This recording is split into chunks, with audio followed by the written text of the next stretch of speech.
बिस्मिल्लाहिर्रहमानिर्रहीम, अस्सलामुअलैकुम and a very good morning. Good morning public में आपको खुश आमदीद कहेंगे। मैं हूँ अरमला हसन। उम्मीद करते हैं आप ठीक ठाक होंगे और साथ साथ मैं आपको आज जुम्मा मुबारक भी कहूँगी। अल्लाह करे आज का दिन ही आपके लिए बहुत मुबारक साबित हो। इसके साथ साथ जी आपको पता है वीकेंड भी है। उम्मीद करते हैं आपकी सुबह अच्छी हुई होगी और अगर आपने कल रात को जाग कर मैच देख कर अपना टाइम ज़ाया किया है तो उसके लिए मैं माजरत ख्वाह हूँ। वैसे तो आपके लिए I really feel bad for you, क्योंकि मैं अफसोस हुआ मुझे जब मैंने रात को मैच का इख्तिताम देखा। बहुत सारे जो क्रिकेट लवर्स हैं हम सोच रहे थे कि कोई बात नहीं, पहला मैच है, यूएसए से है, क्या हो जाएगा ज़्यादा से ज़्यादा। नाजरीन, ज़्यादा से ज़्यादा ये हुआ कि हम हार गए और इतनी बुरे तरीके से फेंटी खा के हम हारे। बैटर्स हों बॉलर्स हों, हमने टका टका के जो कह लें उनको मौका दिया कि आए, हम घर से हारने आए हैं, हमारा कोई प्लान नहीं है, आपके लिए ग्राउंड खाली है और हम बिल्कुल नहीं जीतेंगे। हम सिर्फ 2 बैटर्स ऐसे हैं जो काम की परफॉर्मेंस देंगे, उसके बाद बाकी सब हमारा बिल्कुल खेलने का दिल नहीं करा। 2 के बाबर आजम ने कहा और अफसोस का इजहार किया कि हम अफसोस है कि हमारी जो कोई भी डिपार्टमेंट है, चाहे वो फील्डिंग है, बॉलिंग है या बैटिंग है, हम तीनों में कुछ अच्छा परफॉर्म नहीं कर पा रहे। और हर मैच के बाद वो एक ही बात करते हैं और हर मैच के बाद हम भी ये सोचते हैं कि अगले मैच में कुछ अच्छा होगा। जो कि मैं एज अ क्रिकेट लवर बहुत अफसोस में हूँ, मुझे गुस्सा भी है, बट लेकिन क्या करें, अब टीम है, यही क्रिकेट टीम है, यही हमारे स्टार्स हैं जिनको हम कहते हैं कि जी हमारे बेस्ट 2 अपने अपने फॉर्मेट में बेस्ट होंगे। बट यूएसए से कौन हारता है? वो टीम जो पहली दफ़ा इंटरनेशनल क्रिकेट खेल रही है, मतलब कोई ऐसा बड़ा मैच खेल रही है इस टूर्नामेंट का, आप उससे हार गए हैं। तो सोचें, जिस पाक भारत टाकरे की हम बात कर रहे हैं, इतनी बड़ी बड़ी टीम्स हैं, इंग्लैंड है, न्यूजीलैंड है, हमें इनके साथ खेलना है, हम कैसे खेलेंगे, हम क्या करेंगे? सो मैं तमाम तर क्रिकेट फैन से दरख्वास्त करूंगी कि आप सब मेंटली तौर पर तैयार रहें। आपकी टीम को कोई ऐसा हम अच्छा जीत जाए तो आप इसको एक सरप्राइज़ समझें या एक बोनस समझें। हारने के लिए आप लोग मेंटली तौर पर सब लोग तैयार रहें, लेकिन फिर भी हम जीते या ये हारे, ये वो एक लाइन है जो हम सब हर जगह सुनते भी हैं, बोलते भी हैं, लेकिन कोई बात नहीं। अभी फ़िलहाल मुझे बिल्कुल प्यार नहीं आ रहा जीतने या हारने पे, लेकिन still hope for the best जी। आगे मैचेस हैं, अल्लाह करे कुछ अच्छा खेले।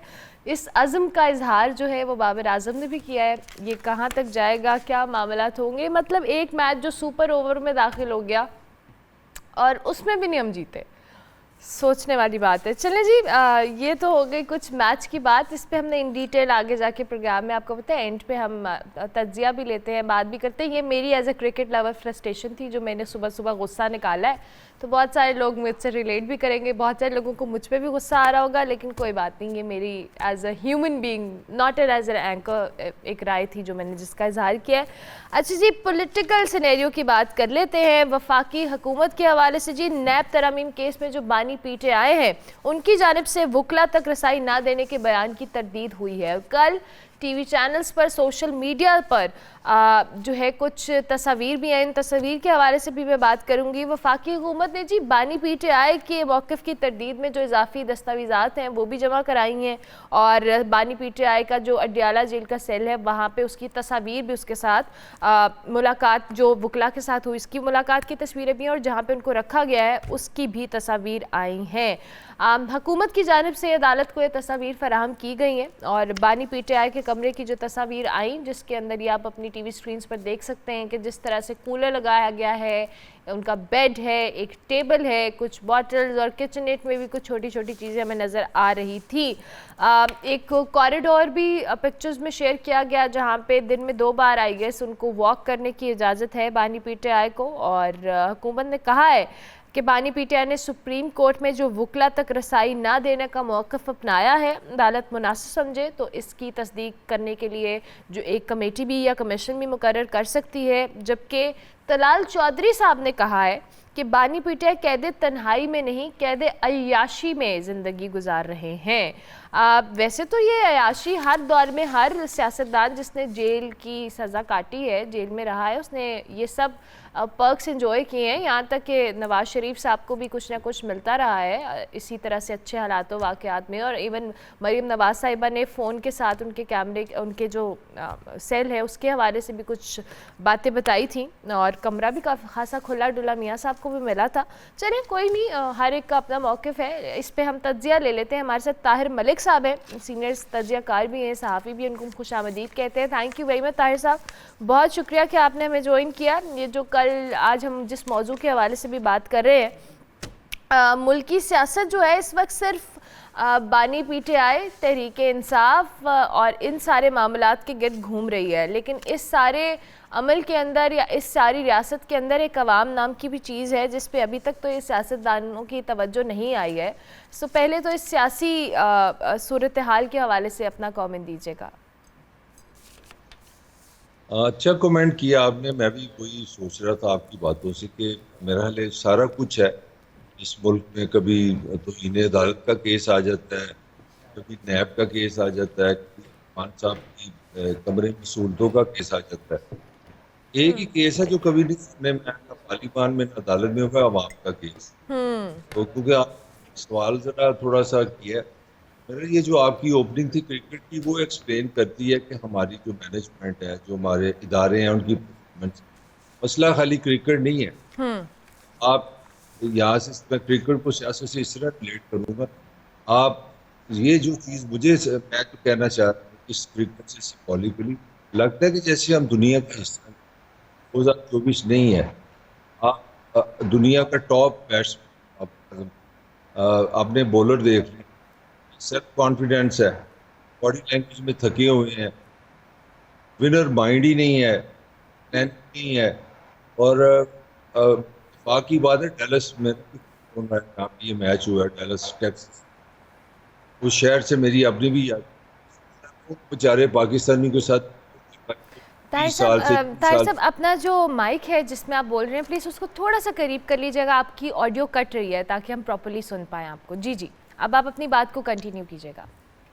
जी बेहतर हुआ है? जी जी बेहतर है, बेहतर है। हाँ, तो मैं ये कह रहा था कि जो असल चीज़ देखने वाली है, जो रियासतें होती हैं, जो निज़ाम होता है ना, वो क्वालिटी ऑफ ह्यूमन बींग्स कैसे आप पैदा करते हैं। मतलब मैं कोई अमेरिका के गीत नहीं गाना चाह रहा, ना उनका क्रिकेट से ताल्लुक है जी। वो खेल रहे हैं वर्ल्ड चैंपियन पाकिस्तान के साथ, जो T20 में जब यूनुस खान आता था पता, दुनिया की ये टॉप रही है। तो मेरा लिए हमारा ये जो कॉन्फिडेंस है इस निज़ाम में हम फंस गए, हर जगह पॉलिटिक्स हो, एजुकेशन, वो मुझे नजर आ रहा है। उसकी वजह ये है कि हमें हमारी डायरेक्शन मिली है। मतलब मैं CM KP के सुनता हूँ जी, को गरीब गालियाँ एक दूसरे को चल रही हैं, गवर्नर और उसकी। यहाँ पे मसला है इमरान खान को कमरा मिला है, उसका साइज कितना, वो वॉक कितनी दफा करता है। मैं ये नहीं कह रहा कि इशूज नहीं, यार ये 25 करोड़ का मुल्क है, दुनिया की 5वीं बड़ी पॉपुलेशन है, 40% आपकी जो है उनके उनकी, ठीक है जी। आपके जो 30% बच्चे हैं वो उन फिजाओं में पलते हैं जहाँ पे जो होती है ना बिजली की बड़ी तारें। साइंटिस्ट कहते हैं कि उन इलाकों में जहाँ बिजली ज्यादा बड़ी तारें गुजरती हैं, वहाँ जो बच्चे का इंटेलेक्चुअल ग्रोथ नहीं होती, माइंड की ग्रोथ नहीं होती। फिर साइंटिस्ट कहते हैं कि जिस फिजा में लेड पेट्रोल आप डालती है, उसमें जो लेड से धुआं निकलता है उससे दिमाग नहीं आपका बड़ा होता। बिल्कुल बिल्कुल। तो 3 करोड़ बच्चे आपके का शुक्र है कभी आप आवाम को नहीं सुन।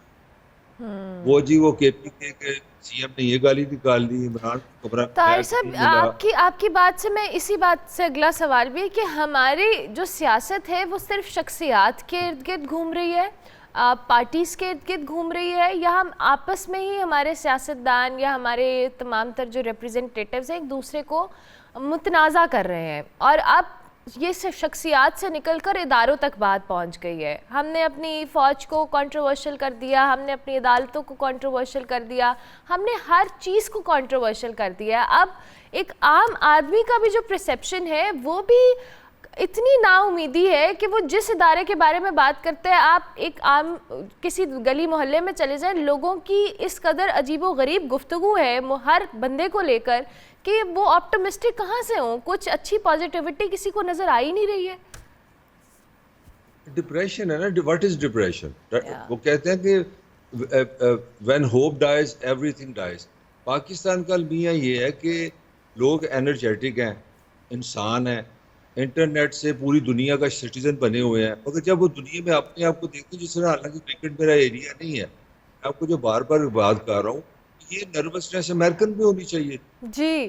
तो यार हम उस कौम से खेल रहे हैं जो 76 ईयर से क्रिकेट खेल रही है, फिर वो अंग्रेजों की ताबेदार रही है, 100 साल उन्होंने किया, 200 साल। तो तुम्हारा क्रिकेट से रिश्ता 300 साल का है, उनका 3 दिन का भी नहीं है। तो कुट कुट के उन्होंने कुत्ते वाला हाल कर। इस रिफ्लेक्स के आप मेंटली कितना पीछे रह गए, मेरा आर्गूमेंट ये चल रहा है। हम इसलिए पीछे रह गए हैं तो जो मेरा, क्योंकि हम मेरा लिए कोई ज्यादा ही संजीदा गुफ्तगू में दाखिल हैं। मेरा लिए हमारे यहाँ जो सबसे जिस चीज की जरूरत थी ना, वो थी पार्लियामान। हमें जरूरत थी असेंबलियों में लड़ाइयाँ होती, हमें जरूरत थी कि हमारी असेंबली में अवाम डिस्कस होती, वहाँ लॉ मेकिंग होती, वहाँ इमरान खान डिस्कस होती, वहाँ KPK की तरक्की डिस्कस होती, वहाँ ये लड़ाई हो रही होती कि सिंध हुकूमत की एजुकेशन पॉलिसी है और पंजाब की यहाँ से मार पड़ गई। हमने पार्लियामान में लगाया हुआ ताला। आप मुझे बता दें, माशाल्लाह एक अच्छा काम कर, कभी आपने कभी लीड करते देखा पार्लियामान को? कोई बहस, कोई अवामी इश्यूज? मैंने तो सर जब भी देखा है लड़ाई झगड़ा, गालम गलोच, मार कुटाई यही देखा है, और हमने यही दिखाया है लोगों को कि ये है वो नुमाइंदे जो मैंडेट दे लेकर या आपके वोट से या दीगर लोगों की जो कह लें उस तरह से आए हैं, इस पार्लियामेंट में बैठे हैं, वो रिप्रेजेंटेटिव्स हैं इतनी बड़ी आवाम के, और उनका ये हाल है। तो फिर आप आवाम से कैसे एक्सपेक्ट कर सकते हैं कि वो एक महज़ब या तमीज़ के दायरे में रह के कोई गुफ्तगू करे? दुरुस्त का आपने बहरहाल अवाम को हम बाहर रखते हैं। मेरा पॉइंट है कि जब तक हमारा अलाइनमेंट का मसला है, अल्लाह ताला ने हमें जिस्म दिया है। अब अगर आप दिमाग से सोचती हैं, उसे खाती हैं, आंखों से देखती हैं, तो ये सिस्टम, हमारा दिमाग हमारी पार्लियामान होना चाहिए। हमने टॉक शो पे सारा जोर डाल दिया है, अदालतों पे डाल दिया है। मतलब मैं 5 साल से देखता हूँ पाकिस्तान की सारी पॉलिटिक्स जो है ना वो अदालतों में पहुंची हुई। यार अदालतें किस तरह पॉलिटिकल सोसाइटी को डिसीजन दे सकती है? वो तो लॉ से चलेंगी। तो सबसे बड़ा जो फ्लॉ है पाकिस्तान की सियासत में, वो ये है कि हम एक दूसरे को बंदूक से मार रहे हैं, जबकि हमें आर्गूमेंट होने। अच्छा ताहिर साहब, अब ज़रा कल की जो तस्वीर आई हैं, कैद तन्हाई से निकलकर कैद अयाशी तक ये बात पहुंची है तलाल चौधरी साहब के मुताबिक, और जो फुटेजेस आई हैं या जो तस्वीर सॉरी आई हैं इमरान खान साहब के सेल की, और इससे पहले हमने मरीम नवाज साहिबा की भी देखी थी कि वो एज CM जब गई थी, नवाज शरीफ साहब का कमरा उन्होंने दिखाया, तो वो भी कुछ इसी तरह से, और मेरे ख्याल से कुछ बेहतर मनाजिर ही थे उसके भी। सो ये कैद तन्हाई से कैद अयाशी तक का सफ़र तलाल चौधरी साहब के मुताबिक आपके ख्याल में कैसा है? देखिए, बड़े अफसोस की बात है कि इस मुल्क में जो टॉप मीडिया, नेशनल मीडिया सुबह 9 बजे ये मुआजना करे कि कौन से लीडर को कमरा अच्छा मिला, किसको अच्छा नहीं मिला। ये कैद की हम बात जी। मेरी तो उम्र आपसे बहुत ज्यादा है, मुझे तो वो छोटी मोटी तस्वीरें जुल्फकार अली भुट्टो की भी याद है, क्योंकि काल कोठरी में 2.5 साल रह गया, मतलब फांसी की सजा उसको की। मतलब इनफ इज इनफ यार। मेरा लिए हमें हमें आगे जाना चाहिए। हमारी बहस ये होनी चाहिए कि यार हमारे कौन से लीडर की IT पॉलिसी क्या है, बेरोजगारी किस तरह खत्म हो सकती है, महंगी बिजली से किस तरह जान छुड़ानी है। हमने कह तो ये नया मैच डाला हुआ है। तो ताहिर साहब, अब बात ये है कि दिखाया ही ये जा रहा है ना हमसे, आवाम को कोई अगर कोई प्रोडक्टिव बात करे तो आज सुबह बैठ के हम भी कहें कि जी ये पॉलिसी है, इस पे ये मसला है। मसला ये है कि इन सियासतदान इससे निकलने को तैयार ही नहीं है कि जी फलाने का कमरा इतना था, उसके AC था, इसके कूलर था। अब क्या हम भी बात करें? आप खुद भी बताएं ना, हमारी भी तो मुश्किल आप समझे। नहीं, हमें देखे ना, हमें मीडिया का अपना एजेंडा है। मीडिया का एजेंडा आम आवाम जी। मेरा पॉइंट है कि हमें तो इनको याद कराना है ना, कम से कम हम अपना काम तो करें ना। हमारा सर, काम हम रोज ये काम करते हैं, हम इकोनॉमी की बात करते हैं, अगले दिन एक CM उठ के कहता है कि जी मैं बाहर फेंक दूंगा, फिर अगले दिन उसके जवाब में कहता है कि मैं इनको बाहर फेंक दूंगा। हम इधर पॉलिसी बैठ के जब बात कर भी रहे हैं तो आप और मैं शायद बात कर लेंगे, लेकिन वो अपनी जिम्मेदारी तो कोई पूरी करने को तैयार नहीं है ना भाई। इसी तरह ओपिनियन बन रहा है ना, ये जो आप जिसको आप ये कह रहे हैं ना कि लोग बड़े डिप्रेस हैं या जी। एक डिफरेंस, इंग्लिश का एक लफ्ज है ला ताल्लुकी। मुझे लगता है कि पाकिस्तान मेंटली चेंज के लिए बहुत ज्यादा तैयार हो गया। मेरी जाती राय में पाकिस्तान की आवाम की जो अवेयरनेस है वो बहुत बढ़ गई, सिस्टम की, हुकूमत की, परफॉर्मेंस की। और हमारे हुक्मरान मेरे 100 साल पीछे रहे, वो समझ रहे हैं कि ये इसी तरह TV से कंट्रोल हो जाएंगे, इसी तरह ये आटे के चक्रों में रहेंगे, इसी तरह ये डिस्कशन करते रहेंगे। मेरा ख्याल है कि अब देखिए इंडिया में इलेक्शन हुआ है, मैं हैरान हूँ पाकिस्तान में जो कमेंट्री हो रही है वो इंडिया के इलेक्शन पे हो रही है कि यार इंडिया में 45 काम नहीं है, 47। मतलब हमारा जो लेथार्जी है उससे हर जगह नजर आ रहा है। पहले हमारे रियासती इदारों को इनफ इज इनफ, पॉलिटिशियन को समझ लेना चाहिए यार अब टाइम आ गया बिल्कुल। और लीडरशिप अल्टीमेट मैं समझता हूँ दुनिया का सबसे बड़ा गिफ्ट तो लीडरशिप है कि आप अपनी कौम को आगे लेके जाएं। हम आप पे खड़े हैं। ठीक हो गया, thank you very much Tahir Malik साहब, बहुत शुक्रिया कि आपने हमें ज्वाइन किया। सीनियर सहाफ़ी तज्जियाकार ताहिर मलिक साहब है, उनके मुताबिक मीडिया को बैठकर पॉलिसीज़ को डिस्कस करना चाहिए, लेकिन मीडिया सिर्फ हाईलाइट कर सकता है। पॉलिसीज़ बनाने वाले अगर इन झमेलों से निकलेंगे तो मीडिया अपनी जिम्मेदारी भी अदा करेगा। हम ब्रेक लेते हैं, ब्रेक के बाद वापस आते हैं। आप देखते रहिए गुड मॉर्निंग पब्लिक।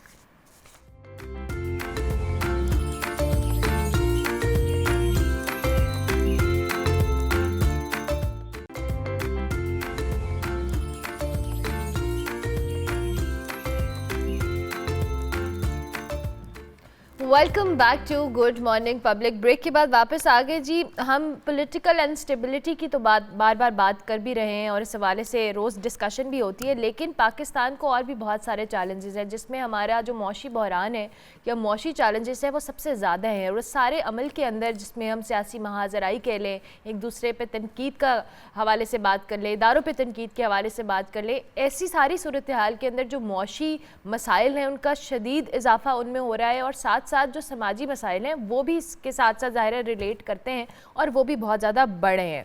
इस सारी सूरत हाल के अंदर जब हमें मौशी बहरान का भी सामना है, सियासी बहरान का भी सामना है, उसके साथ साथ समाजी मसाइल भी हमारे बड़े हैं, एक आम आदमी क्या कर सकता है अपने तौर के ऊपर? वो किस तरह से चीज़ों को अपने लिए जो मुश्किलात हैं उनकी कमी में कोई रोल अदा कर सकता है? आज हम इसी पे बात करेंगे। डॉक्टर तैमूर रहमान हमारे साथ मौजूद हैं। ही इज़ एन एजुकेशनिस्ट और इसके साथ साथ समाजी मसाइल को बहुत बेहतर तौर पर समझते भी हैं और इस हवाले से बहुत ज़्यादा वोकल भी हैं। Thank you very much doctor साहब, बहुत शुक्रिया। कैसे हैं आप? ठीक ठाक हैं?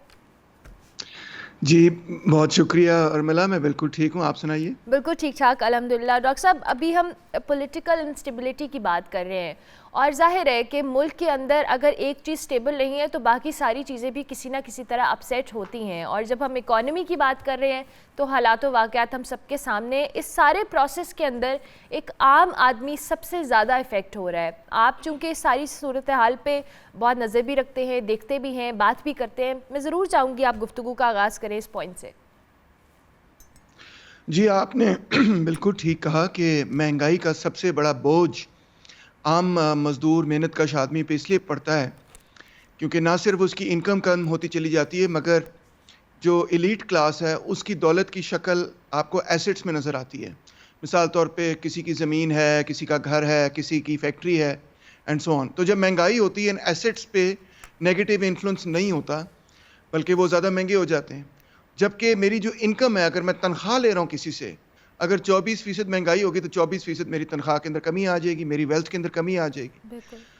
तो इस वजह से एक्चुअली महंगाई के नतीजे में इनइक्वालिटी और ज़्यादा ख़राब हो जाती है और गरीब आदमी के हालात की ज़िंदगी और ज़्यादा बदतरीन होते चले जाते हैं। You are so right doctor Taimur, लेकिन अब इस बैलेंस को मेंटेन रखना इटसेल्फ एक बहुत बड़ा चैलेंज है। जहां आपने कहा कि एक आदमी अमीर से अमीरतर हो रहा है और गरीब आदमी गरीब से गरीबतर हो रहा है, इनफैक्ट जो मिडिल क्लास है वो भी गुर्बत की लकीर के करीब पहुंच रहा है। तो ये सारी चीज़ें एक बहुत बड़ा चैलेंज है, क्योंकि हम पहले ही क्वालिटी ऑफ लाइफ को उस तरह से केटर नहीं कर पा रहे, हमारा एजुकेशन सिस्टम उस तरह से नहीं है, हमारे हेल्थ के इश्यूज इतने ज़्यादा हैं। सो ये तो स्टेट के साथ साथ सारा जो एक स्ट्रक्चर है वो डिस्टर्बेंस की तरफ जा रहा है। नहीं, आपने बिल्कुल ठीक बात कही और आई एम सो हैप्पी कि एटलीस्ट पब्लिक लेवल पे इस बात को एक्नॉलेज किया जा रहा है, क्योंकि बिजनेस एज यूजुअल लोग पॉलिटिक्स में करते रहते हैं कि ये ठीक नहीं, वो ठीक नहीं वगैरह, मगर जो एक्चुअल इशू है वो यही है। मिडिल क्लास को तो बिल्कुल उसकी इवेपोरेशन हो गई, वो इवेपोरेट हो रही है, क्योंकि आपको पता है हमारा जो टैक्स स्ट्रक्चर है उसमें ज़्यादातर टैक्सेस इनडायरेक्ट टैक्स की शक्ल के अंदर वसूल किए जाते हैं, और इनडायरेक्ट टैक्स जो है वो एक्चुअली मिडिल क्लास को सबसे ज़्यादा हिट करता है, क्योंकि जो बहुत ही गरीब है उसकी तो कंजम्पशन ही इतनी कम होती है कि जिसकी कोई हद हिसाब कोई नहीं रूरल एरियाज़ वगैरह के अंदर। मगर जो सैलरी पेशा लोग हैं उनको डायरेक्टली वहाँ पे भी टैक्स लगना है, सैलरी पे भी, और उसके ऊपर से जितनी चीज़ें उन्होंने ख़रीदनी है उस पर वो मज़ीद टैक्स और पे करी जा रहे हैं। हाँ जी, तो अच्छा, एक्चुअली बर्डन जो है वो सारा मिडिल क्लास पे है। मिडिल क्लास पर। डॉक्टर साहब, इस बात को आप मज़ीद भी, मैं चाहूँगी इस पॉइंट से भी करें, क्योंकि जाहिर है हम इंडिकेटर्स देखते हैं, हमारे एक्सपर्ट्स इकोनॉमी के हवाले से बात करते हैं, जी इंडिकेटर्स बेहतर हो रहे हैं, महंगाई कम हो रही है, ये सारे इंडिकेटर्स जो माइक्रो या मैक्रो लेवल की हम बात कर रहे हैं उस पर तो आते हैं, बट आपकी और मेरी जेब के ऊपर या गरीब तबके की जेब के ऊपर जो मजदूरी करता है उसके तो कोई असरात नहीं आ रहे। शायद वो इंडिकेटर्स सिर्फ एक मैक्रो लेवल के ऊपर ये फील किए जाते हैं, एक आम आदमी तक उसकी रसाई नहीं हो रही है। जी, और ये इंडिकेटर्स भी कोई जिस तरह हुकूमत इनको प्रेजेंट कर रही है वो इस तरह से नहीं है। देखें, पहले 24% तक इन्फ्लेशन थी, तो अब इन्फ्लेशन कम हुई है दो चीज़ों की वजह से। एक तो ये कि बम्पर क्रॉप हुई है, वीट बहुत सस्ती मिल रही है और गवर्नमेंट जो है वो वीट खरीदने के लिए तैयार नहीं है, तो वो मार्केट में जा रही है, मार्केट में वीट कम हुई तो इसकी वजह से ये सारा हुआ। मगर किसान तो बर्बाद हो गया और अगले साल वीट जो है इस तरह से क्रॉप ही नहीं होगी। दूसरा, ऑयल प्राइसेस और पेट्रोल प्राइसेस के अंदर थोड़ी सी कमी हुई, गवर्नमेंट ने जो इंट्रोड्यूस की, तो उससे भी इन्फ्लेशन कम हुई। बट इन्फ्लेशन है इस वक्त 11.8%, जी। पहले 24 थी। ये स्टिल भी मैनेजेबल इन्फ्लेशन नहीं है 11.8, इसको 5% से भी कम होना चाहिए इन्फ्लेशन को। तो इसका ये आपको याद होगा पिछले हुकूमत के पीरियड के अंदर इतनी ही डबल डिजिट इन्फ्लेशन हो रही थी, लोगों की चीखें निकल रही थी। अब क्योंकि हम 25% से 11% पे आए हैं, 12% पे आए हैं, हम बड़े खुश हो रहे हैं कि देखें जी कम हो गई। It has to come below 5%। अभी भी इन्फ्लेशन हो रही है, तो इस बात को भूलना नहीं चाहिए, डबल डिजिट इन्फ्लेशन हो रही पाकिस्तान। अच्छा, एजुकेशन, अब ये हमारा बहुत बड़ा मसला है कि एक बड़ी तादाद हमारे बच्चों की स्कूल से बाहर है, जिनकी स्कूल तक रसाई है ही नहीं। फिर जो हमारा एजुकेशन का निज़ाम है वो भी, आप तो चूँकि एजुकेशनिस्ट भी हैं, आप पढ़ाते भी हैं, आपने देखा भी है कि क्या हमारा सिस्टम है और किस सिस्टम के तहत अपने बच्चों को तालीम दे रहे हैं। लेकिन उसके साथ साथ जो एक प्राइवेट एजुकेशन का सिस्टम है उसके अंदर जो फीस है, या आप बच्चों को पढ़ाने के लिए माँ बाप की जो जेब के ऊपर एक बोझ है, वो बहुत बड़ा है और वो दिन ब दिन बढ़ रहा है। आप गवर्नमेंट स्कूल्स या कॉलेजेस में हम पढ़ाना नहीं चाहते क्योंकि हमें मेयार के हवाले से कंसर्न है। जब हम प्राइवेट यूनिवर्सिटीज़ या कॉलेजेस की तरफ आते हैं तब एक और बड़ा बर्डन है। सो ऐसे में क्या किया जाए डॉक्टर साहब? बिल्कुल ठीक कहा। ऐसे में क्वालिटी पब्लिक एजुकेशन के बगैर कैसे हम मुल्क को चला सकते हैं? इट्स इम्पॉसिबल, क्योंकि मेरिट की बुनियाद पे तो हम चल ही नहीं रहे। अगर आपने अच्छी तालीम हासिल करनी है तो एक महीने की आपको अगर 1 लाख रुपए फीस जमा करनी पड़े तो इसका मतलब है एक बच्चे के लिए, तो इसका मतलब है कि सिर्फ वो तबका ही अपने बच्चों को अच्छी तालीम दिलवा सकता है जो कि सेठों के बच्चे हैं, और आम मिडिल क्लास का कोई फर्द जो है वो तो 1 लाख रुपए एक महीने की फीस नहीं जमा कर सकता। तो इसका मतलब ये है कि एजुकेशन बिकम्स सिर्फ एक एलीट का क्लब बन गया है। इनफैक्ट बन गया है, यू आर सो राइट, बन गया है। और उसका रिजल्ट ये है कि देखें आप और आप जैसे जो जितने लोग हैं जो मिडिल क्लास से ताल्लुक रखते हैं, आपके बच्चे कभी भी उनके बच्चों से compete ही नहीं कर सकते, इक्वल फुटिंग ही नहीं है। कोई मेरिटोक्रेसी की बुनियाद ही खत्म हो जाएगी। जो अमीर है वो बेस्ट एजुकेशन हासिल कर लेंगे, बेस्ट जॉब्स भी उनको मिल जाएंगी, वो एलीट में रहेंगे। जो बेचारे मिडिल क्लास और गरीब के लोग हैं उनको तो एजुकेशन नसीब में ही नहीं होगा। तो it's a totally unfair, undemocratic kind of situation. तो ज़रूरत इसी चीज़ की है कि गवर्नमेंट जो है उसको, जो पब्लिक एजुकेशन है उसको ठीक करना है। उसको ठीक किए बगैर कभी भी मसला ठीक नहीं होगा। प्राइवेट एजुकेशन तो हमेशा अमीर लोगों को फेवर करेगी, तो इसमें तो कोई शक ही नहीं होना चाहिए। बिल्कुल। और जो पब्लिक एजुकेशन जिसकी आप बात करें, और वो तो डॉक्टर साहब हमारी प्रायोरिटीज़ का हिस्सा ही नहीं है। अगर वो हमारी प्रायोरिटी का हिस्सा हो तो अब तक शायद जो हमारा एजुकेशन का निज़ाम है उसमें जिन स्कूल्स की हम बात कर रहे हैं, जिन कॉलेजेस की हम बात कर रहे हैं, जिन बच्चों के स्कूल से बाहर रहने की बात कर रहे हैं, वही पॉसिबल नहीं हो पाया अभी तक हमसे। बिल्कुल बिल्कुल, 25 मिलियन बच्चा जी आउट ऑफ स्कूल बैठा हुआ है। अच्छा, पड़ोस में आप इंडिया और चाइना को देखें, वहाँ पे सारी education, quality education, public education है। और देखें उनका ग्रोथ रेट देखें, वहाँ पे पॉवर्टी कम हो रही है, वहाँ पे इन्वेस्टमेंट हो रही है। हमारे पास तो कोई स्किल्ड लेबर पावर ही नहीं है जिसकी बुनियाद पे हम कह सकें। जो थोड़ी बहुत स्किल्ड लेबर होती है वो बाहर चली जाती है। 8-8 लाख जो हमारा लेबरर है वो बाहर जाके काम कर रहा होता है। तो बेसिकली इकोनॉमी नहीं चल सकती है पब्लिक एजुकेशन के बगैर। ये फैक्ट्स है। अच्छा डॉक्टर साहब, आपने अभी एजुकेशन की हम जहाँ बात करें, एक ब्रेन ड्रेन भी एक बहुत बड़ा मसला है हमारे यहाँ। बहुत बड़ा। जब बच्चे चलें, ये तो प्राइवेट सेक्टर के बच्चों की जिनकी हम बात करें, जब ये पढ़ लेते हैं, इनके वालिदैन शायद अफोर्ड कर लेते हैं, तो उनका भी एक बहुत बड़ा आलम है कि उन्होंने कहना है कि हमने जी बाहर जाना है, हमने फ़लाने मुल्क के अंदर सेटल होना है, हमने फ़लाने मुल्क के अंदर ये बिज़नेस कराना है। सो वो भी जो हमारे मुल्क के अंदर बच्चे पढ़ भी रहे हैं, वो भी बाहर जाकर काम करना चाहते हैं, वो अपने मुल्क में कहीं ना कहीं कॉन्ट्रीब्यूट नहीं करना चाहते, and we can't blame them, क्योंकि सिनेरियो, हालातों, वाक़यात भी फेवर में नहीं है। इस हवाले से भी कहिएगा। देखिए जी, मैं लम्स का प्रोफेसर हूँ, लम्स में पढ़ाता हूँ, जो कि आप कह लें पाकिस्तान का एक इलीट यूनिवर्सिटी है, एकेडमिकली भी इलीट है और तबकाती एतबार से भी जी।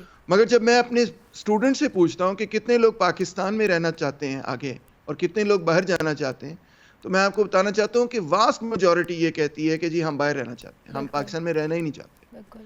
तो अब आप अंदाज़ा करें कि अगर एलीट में ये हाल है, तो फिर ज़ाहिर बात है मिडिल क्लास के अंदर, वर्किंग क्लास के अंदर भी लोग ये कहते हैं कि जी हम बाहर जाएंगे, वहाँ से रियाल कमाएंगे, डॉलर कमाएंगे और हम अपने बूढ़े माँ बाप को वापस भेजेंगे, कच्चा मकान जो है उसको पक्का मकान बनाएंगे।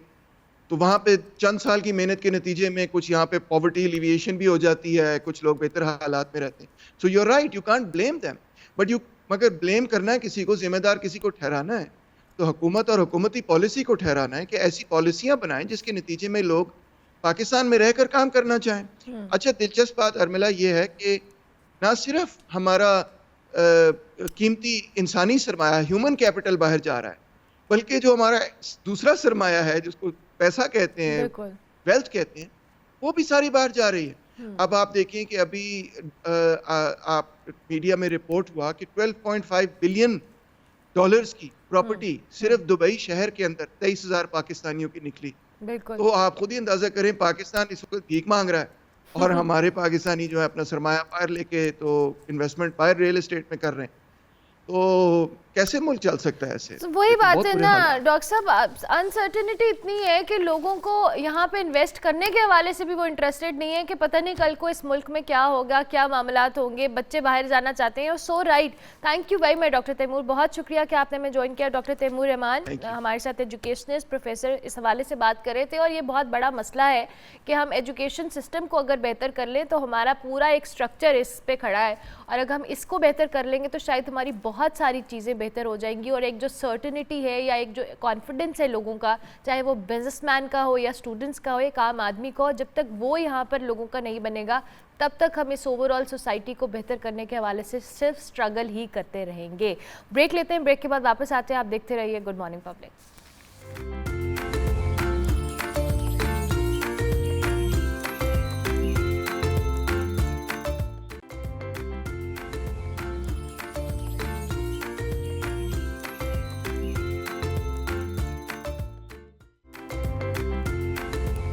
Welcome back to good morning public. Break के बाद वापस आ गए जनाब। अब आपकी मुलाकात हम एक ऐसे टूरिस्ट से करवाने वाले हैं जिनको शौक़ भी है, क्रेज़ भी है इस हवाले से, और इन्होंने एक बहुत ही इंटरेस्टिंग चीज़ की है, और वो है एम्प्टी क्वार्टर के नाम से जो एक सहरा है, इसको इन्होंने एक्सप्लोर किया है। अब ये एम्प्टी क्वार्टर है क्या, ये भी मेरे लिए एक बड़ी क्यूरियोसिटी वाली बात है। और इस सारे सफ़र को जिसमें इन्होंने इसको एक्सप्लोर किया है, क्या क्या चैलेंजेस आए, किस तरह से किया, आज हम इसी हवाले से बात करेंगे। और 20+ कंट्रीज़ को ये एक्सप्लोर कर चुके हैं, ट्रैवल कर चुके हैं, इनका शौक़ है ट्रैवलिंग। हमारे साथ इस वक्त शुएब खान साहब मौजूद हैं, उनको खुश आमदीद कहेंगे। Thank you very much. Good morning. वालेकुम सलाम और पब्लिक टीवी का जिन्होंने मुझे इनवाइट किया और अपनी एडवेंचर स्टोरी बताने का मौका दिया। ज़बरदस्त। तो अपनी इस एडवेंचर स्टोरी का ज़रा आगाज़ करें, कब से आप कर रहे हैं ट्रैवलिंग, और फिर हम एम्प्टी क्वार्टर की तरफ भी आते हैं। जी, ट्रैवलिंग का शौक़ तो काफ़ी ज़ाहिर है बचपन से ही था, बट जब टाइम के साथ इसको स्टार्ट किया और कई सालों से वर्ल्ड ट्रैवलिंग करता रहा हूँ। सो ऑफ रोड, अब सऊदी अरब में रहते हुए तो वहाँ पे ऑफ रोडिंग को बड़ा जुनून से किया जाता है। विंटर में ये एक स्पोर्ट के तौर पे किया जाता है, तो हमने भी इसको ज़ाहिर है किया। और फिर हमारे लिए एक सबसे बड़ा चैलेंज आया एम्प्टी क्वार्टर का।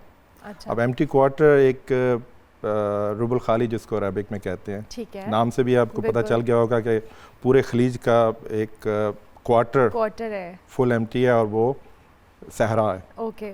और उसका जो लॉन्गेस्ट रूट क्रॉसिंग थी उसको पार करने का हमारे पास चैलेंज आया जो कि 1180 किलोमीटर का था। अच्छा।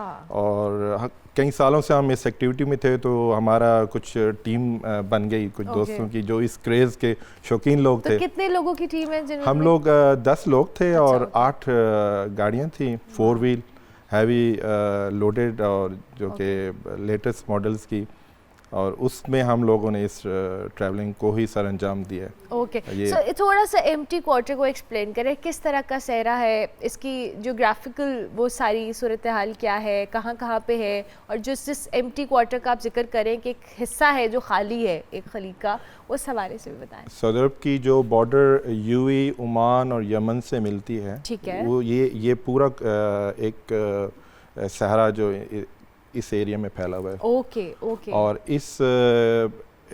इसकी यू कह लें कि इस क्वार्टर, कंप्लीट क्वार्टर एरिया, और इस डेंजरस, बहुत डेंजरस है क्योंकि ये यहाँ पे कोई आबादी नहीं है। अच्छा, शुरू में कह लें और आखिर में आबादी होगी, बीच में पूरा एम्प्टी है। ऑयल फील्ड वगैरह हैं क्योंकि वहाँ पे मेन काम ही ऑयल का है। तो हम लोगों ने इसको चैलेंज समझते हुए कि यार इसको बुक किया जाए। ज़ाहिर है काफ़ी सालों की प्रैक्टिस चल रही थी, तो उस हिसाब से हमने इसको चैलेंज को एक्सेप्ट किया, हमने कहा इसको करना चाहिए।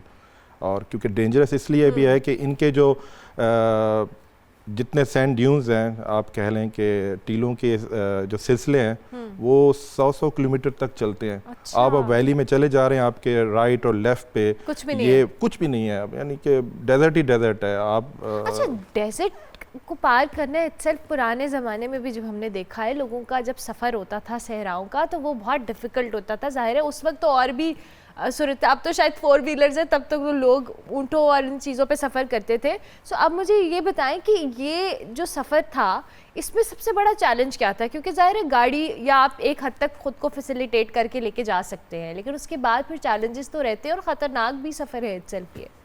सबसे ज़्यादा चैलेंजेस था कि जो रास्ता हम जा रहे हैं, सॉफ्ट सैंड का सबसे बड़ा इशू था, और fuel, it was a big challenge.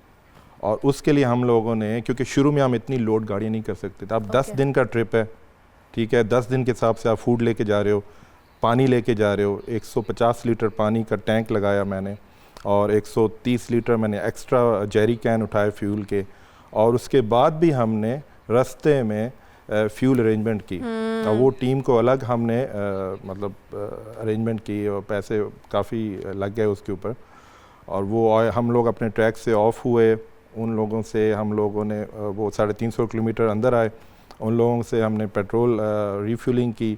वहाँ पे हमें हमारी एक गाड़ी का फ्यूल गाड़ी भी डैमेज हुई। हाँ, उसका फ्यूल टैंक डैमेज हो गया, क्योंकि जैसे मैंने कहा ना कि सहरा में टीलों को पार करना बहुत मुश्किल है, और एक दिन में हमें 40 से 50 टीलों को पार करना होता था।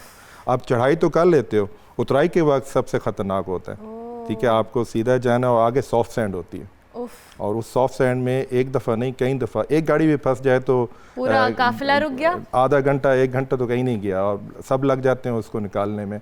लेटेस्ट ज़ाहिर है हमारे पास सारे सेफ्टी गियर मौजूद थे, हमारे पास रिकवरी स्टफ़ था हमारे पास। तो हम लोग हमारे पास एडवांस सेटेलाइट GPS सिस्टम थे, जिससे हमें आइडिया लगा लेते थे कि हमने कहाँ से क्रॉसिंग करनी है, अच्छा, कहाँ पे ज़्यादा चढ़ाई नहीं है। अंदाज़ा लगा लें कि टीलों का जो ऊंचाई होती थी वो 14 से 15 फ्लोर तक की बिल्डिंग के भी होते थे, इतनी ज़्यादा ऊंचाई होती थी। और हम जगह देखते थे कहाँ से हमने क्रॉस करना है, और अपना सफ़र भी जारी रखना है। वेव पॉइंट अपने डिसाइड किए हुए थे, यहाँ से लेफ्ट और राइट नहीं होना, अदरवाइज हमें नहीं पता कि क्या होगा, कहाँ पहुँच जाएंगे, क्योंकि इसकी तैयारी हमने 5-6 महीने से कर रखी थी। अच्छा, वो पूरी और हमने सारे वर्किंग कर रखी थी, हमने कहाँ पे स्टॉप ओवर करना है। जैसे कि आज अगर हम फंसे हैं, घंटा 2 लग गया और हम कंप्लीट नहीं कर सके अपने वो जो 100-150 किलोमीटर सोचा हुआ था। मज़े की बात बताऊँ, पूरा दिन ड्राइव करने के बाद भी आप 100-150 किलोमीटर कंप्लीट करते थे, सुबह 8 से लेके रात पूरा दिन, बिकॉज आप स्लो जा रहे हैं, आपने रेत के अंदर जाना है, आपकी सारे चैलेंजेस हैं। सो कभी होता है ना कि जैसे आपने कहा कि एक गाड़ी डैमेज हो गई, आप लोग बैठे हैं, सारा कुछ मामला है, कभी डर लगा कि खुदा न खास्ता if we didn't make it, या क्या होगा, क्या सूरत हाल होगी? दो के टेक्नोलॉजी ने चीज़ें आसान की, but at the end of the day आप you are in the middle of nowhere. Exactly यही कहने लगा था कि in the middle of nowhere 2-3 दिन तो जब सैंडस्टॉर्म चले तो बड़े हम लोग सहम गए, और बट हिम्मत थी, चैलेंज था कि टारगेट पे पहुंचना है, अचीवमेंट करनी है, वो जो लास्ट डेस्टिनेशन है वो कंप्लीट करनी है। अब निकल पड़े हैं तो अब इसको करेंगे। और हैवी तूफ़ान आए, 2-3 दिन तो हमें हैवी तूफ़ान का सामना करना पड़ा। 2 रातें तो हम बिना खाए हम सोए, बस वही फ्रूट्स, और जब मैंने कहा ना कि रेडी टू ईट हमारे पास स्टफ था, तो फ्रूट्स वगैरह पे हमने गुजारा किया। और सुबह जब हम उठते तो हमारे पूरा टेंट जो है वो रेत से भरा होता था, और उसको फिर उसकी तैयारी करके हम लोग निकलते थे। पूरा रास्ते भी 2 दिन तो रास्ते पे सैंडस्टॉर्म चलता रहा। सफ़र इसलिए जारी रखते थे ताकि आगे जाके शायद स्टॉर्म थम जाए। बिल्कुल। तो ऐसा ही होता था, क्योंकि डिफरेंट एरिया आप जब क्रॉस करते जाते हो तो डिफरेंट अच्छा, ऐसे ट्रैवलिंग जिनको शौक है दो के इटसेल्फ ये बहुत बड़ा लर्निंग एक्सपीरियंस है, बट समटाइम्स ये बहुत हॉरिफाइंग एक्सपीरियंस भी आई गेस हो सकता है बहुत सारे लोगों के। ये जो फुटेजेस आप देख रहे हैं ये सारी उस ट्रिप की है, डेजर्ट की है। बिल्कुल। और अच्छा मुझे ये बताएं कि डेजर्ट में और क्या क्या एक्सपीरियंस आपने किया? इंसानों को तो देखा जो आपके साथ थे, इसके अलावा और क्या क्या चीज़ें हैं जो फुटेजेस में हमें नज़र भी आ रही है? कुछ देखें, सबसे ज़्यादा इंटरेस्टिंग था कुछ, वैसे तो हमारे बहुत विजिटर होते थे टेंट में, जब सुबह उठते थे तो हमारे कुछ जानवरों के कदमों के निशान होते, जिसमें फॉक्स हमने गेस किया कि फॉक्स ही है। और बाकी आप देख सकते हैं एक लिजर्ड थी जो कि स्टीप वो ड्यून के ऊपर ना वो डुबकियां मारती थी, उसको ना वहाँ पे सैंड फिश कहा जाता है। ओह अच्छा, it was sand fish, we can see that. चलिए ज़बरदस्त, thank you very much Shoaib Khan साहब, बहुत शुक्रिया कि आप आए, अपने इस सफ़र के हवाले से हमने आपको बताया। इंटरेस्टिंग है but terrifying at the same time, इनके लिए चूँकि ये शौक है इनका। हम ब्रेक लेते हैं, ब्रेक के बाद वापस आते हैं। आप देखते रहिए गुड मॉर्निंग पब्लिक।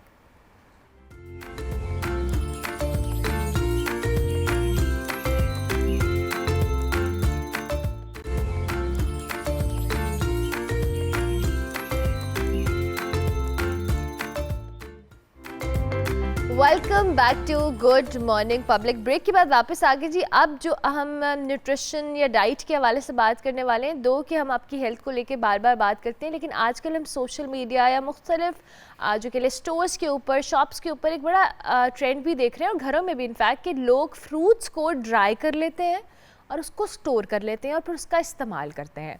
और अक्सर मार्केट में ओवर द काउंटर भी आपको ड्राई किए हुए या उनको सुखाकर स्टोर किए हुए चीज़ें मिल जाती हैं। फ्रूट्स की मैं बात कर रही हूँ, चाहे आम है, स्ट्रॉबेरीज़ है, फालसा है, इवन तरबूज़ को हमने देखा है, उनको ड्राई कर देते हैं और उसके बाद उसको स्टोर कर लिया जाता है। सो ये क्यों किया जाता है और क्या इसके नुकसानात हैं, ये सही तरीका है या नहीं, और इन केस अगर आप ये कर भी रहे हैं तो इसकी शेल्फ़ लाइफ कितनी है, इस पर आज हम बात करेंगे। ज़ुहा सुहेल हमारे साथ मौजूद हैं, she is a nutritionist. Thank you very much Zuha, good morning, कैसी हैं आप? बिल्कुल ठीक, आप कैसे? बिल्कुल ठीक ठाक। ज़ुहा, सबसे पहले तो ये जो फ्रूट्स को ड्राई करने का कॉन्सेप्ट है, इसको थोड़ा सा एक्सप्लेन करें, क्योंकि हमने तो ओवर द काउंटर चीज़ें देखी हैं, पड़ी हुई आपको मिल जाती हैं। क्यों करते हैं और क्या ये सही है? अरमला देखिए, हर जो चीज़ है जैसे फल सब्जी हैं, वो कुदरत ने उनका एक टाइम रखा आने का, ठीक है। गर्मियों के फल अलग हैं, सब्जियां अलग हैं, सर्दियों की इसी तरह से अलग फल सब्जी हैं। सो अब कुदरत ने जब उनका टाइम हमें बता दिया तो ऑब्वियसली वो उस टाइम के ऊपर खाना हमारे लिए बेनिफिशियल है। अगर हम उसको स्टोर कर लेते हैं कि हम ये पूरा साल अवेलेबल हों, तो ऑब्वियसली वो चीज़ ठीक नहीं है।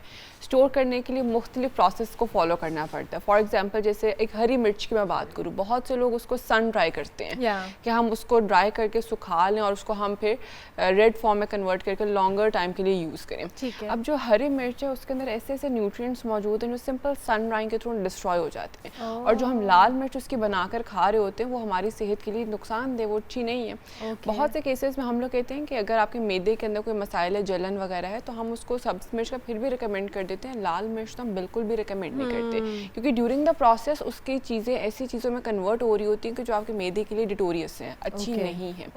सो सन ड्राइंग सबसे पहली बात तो ये कि किसी भी लिहाज से ठीक नहीं है। आपने किसी फूड की शेल्फ लाइफ अगर बढ़ानी है तो आप कर सकते हैं, लेकिन आपको ग़िज़ाइयत वो किसी किस्म की नहीं पहुँचाती। उसकी सारी जो न्यूट्रिएंट्स हैं, जो वाटर सॉल्युबल न्यूट्रिएंट्स हैं, वो through heat, through light destroy हो जाते हैं, जो आपकी बॉडी तक नहीं पहुँच पाते। सिर्फ क्या पहुँचता है आपकी बॉडी में, खाली मास और उसका जो कलर वगैरह रह जाते हैं। Okay, that's it. इसके अलावा बहुत से लोग अनियन को ड्राई कर रहे होते हैं, प्याज को ड्राई करते हैं कि हमें ये लॉन्गर टाइम के लिए यूज़ कर लें, इसको बाद में यूज़ कर लें। ये भी प्रैक्टिस ठीक नहीं है। प्याज में ऐसे प्रोबायोटिक्स मौजूद हैं, प्रीबायोटिक्स मौजूद हैं जो आपकी मैदे के हेल्थ के लिए बहुत अच्छे हैं। अगेन वो डिस्ट्रॉय हो जाएंगे, फिर आपको कोई फ़ायदा नहीं पहुंचेगा, और फिर अल्टीमेटली क्या होता है, न्यूट्रिशनल डेफिशिएंसीज आती हैं सामने, माल न्यूट्रिशन सामने आते हैं, लोगों में मुख्तलिफ किस्म के मसाइल आते हैं। ठीक है, लेकिन कुछ फल ऐसे हैं कि जिनको अगर हम लोग इस तरह से सन ड्राई करते हैं तो वो हम अंडरवेट बच्चों को दे सकते हैं। अच्छा सॉरी जोहा, मैं आपको इंटरप्ट, एक होता है सन ड्राई और एक प्रिजर्वेटिव्स के साथ लोग ड्राई करते हैं, ये दोनों नुकसानदेह हैं?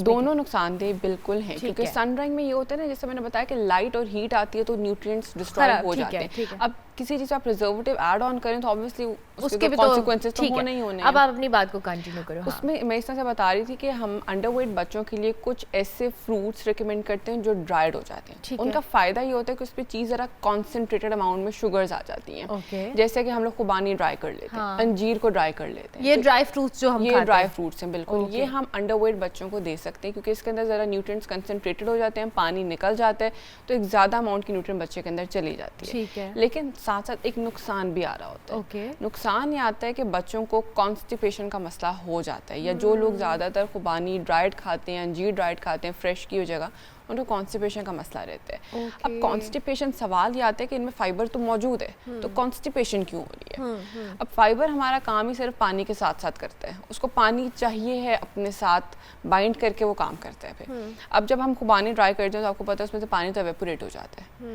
या हम अंजीर ड्राई करें तो पानी तो एवेपोरेट हो रहा है। जब पानी एवेपोरेट हो जाएगा, सिर्फ पीछे फाइबर बच जाएगा, तो वो फाइबर आपकी बॉडी में कॉन्स्टिपेशन को रिलीव नहीं करेगा, वो काम ही नहीं कर पाएगा। अगर आप साथ एडिशनल पानी लेते हैं या कोई फ्रूट जूस लेते हैं तो वो फिर काम कर पाता है, अदरवाइज वो काम नहीं कर पाता। यानी आप रिकमेंड करिए कि जिन बच्चों को आप ये देते हैं उसके साथ उनका जूस, पानी का इस्तेमाल ज़्यादा करवाने, तभी उनको ये उसका असर भी होगा। बिल्कुल ऐसे कि जो लोग अगर खा रहे हैं ड्राई फ्रूट तो साथ पानी का इस्तेमाल रखें ताकि कॉन्स्टिपेशन का मसला जो है वो ज़्यादा ना आए। और अंडरवेट बच्चों को यूजुअली हम उनके डाइट प्लान्स में ये चीज़ें रिकमेंड करते भी हैं। मेरे पास अक्सर पेशेंट्स आते हैं जिनको कॉन्स्टिपेशन बहुत सुए रहती है, हेमोरॉइड्स बहुत सुए रहते हैं। मैं उनको एक रेमेडी बताती हूँ कि आपने एक अंजीर का रिंग लेना है और रात को उसको 1 गिलास पानी के अंदर भिगो देना है, सुबह वो पानी भी ले लेना और वो रिंग भी ले लेना है। तो अब आप ये देखिए उसमें पहले वो अंजीर जो है वो पानी पूरा सोक करेगी, ठीक है, उसके बाद वो पूरा पानी का ग्लास भी आपने लेना है, तो वो कंज्यूम करने से कॉन्स्टिपेशन बहुत बेहतर तरीके से रिलीव हो जाती है। वरना मैं कह सकती थी कि आप सुबह उठ के निहार मुँह एक रिंग खा लें अंजीर का, लेकिन वो पानी के साथ उसके इस्तेमाल से उसका इफेक्ट बिल्कुल, उसकी जो अफादियत है वो पानी के साथ बाइंड करके आती है, पानी के बगैर उसकी कोई भी अफादियत नहीं है। ठीक है। अच्छा जोहा, ये फ्रूट जिनकी आप बात कर रहे हो कि लोग घरों में भी सुखा लेते हैं, लेकिन अब हमने देखा है मार्केट के अंदर जो सीजनल फ्रूट है वो तो चले फॉर्म में मिल रहा है, लेकिन हमें सीजन सर्दियों में भी मैंगो मिल रहा होता है, स्ट्रॉबेरीज भी हमें मिल रही हैं, हमें जो केले किन्नू है वो भी मिल रहे होते हैं। तो ये सारी चीज़ें जो हैं, ये किन्नू, स्ट्रॉबेरी, ये सारी, ये तो सीजनल फ्रूट्स की एक अपनी चीज़ है ना। तो ये ओवर द काउंटर जो हमें मिल रहा होता है, इसके तो कहीं ना कहीं नुकसानात है जो लोग आम घरों में इस्तेमाल कर रहे हैं बहुत रेगुलर बेसिस पे।